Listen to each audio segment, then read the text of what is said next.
नमस्कार আমি বিশ্বনাথ ভৌমিক চাপাডাঙ্গা বলরাম মণ্ডলের ইউনিট থেকে বলছি।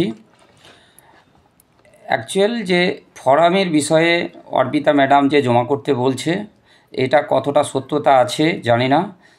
আমরা গত কয়েক দিন আগে স্যারের সাথে আরামবাগ জেলে দেখা করতে গিয়েছিলাম।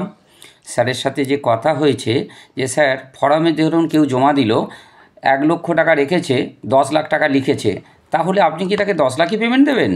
স্যার বলল না, আমাদের সমস্ত তথ্যই আছে। তাহলে আপনার কাছে যদি সমস্ত তথ্য থেকে থাকে তাহলে আবার ফর্মে জমা দেওয়ার কী রয়েছে? এটাকে ক্লায়েন্টকে অশান্ত করছেন কেন? শান্ত ক্লায়েন্টকে অশান্ত করছেন। এক তো টাকা দেননি 1.5 বছর ধরে।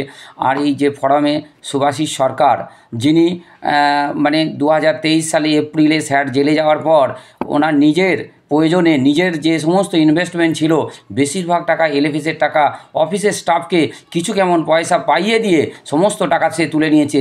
সে আজকে ফরাম করছে।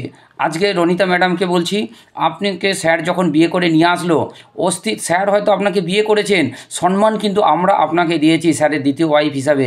কারণ তখন আপনারা যে চিন্তাভাবনা নিয়েছিলেন, আপনাদের পাশে কিন্তু অ্যাকচুয়াল আমরাই ছিলাম যারা ফরামে আজকে নেই। আপনাকে আমরা সেই ট্রেডিং এফেক্টসের টাকা তুলে দিয়েছি, আপনাকে অন্তত বাঁচার সুরাহা করে দিয়েছি, স্যারকে করে দিয়েছি। আজকে আমরা বঞ্চিত হচ্ছি এবং সেই ফরামের বিরুদ্ধে আপনারা আমাদের বারবার ডেকেছেন, আমরা আপনাদের সাথে সাথ দিয়েছি, রয়েছি। আজকে স্যার জেলে যাওয়ার আগে বারবার বলেছিলেন যে ফরামের টাকা নয়, আগে আপনারা আমাদের সাথে আছেন, আমরা আপনাদের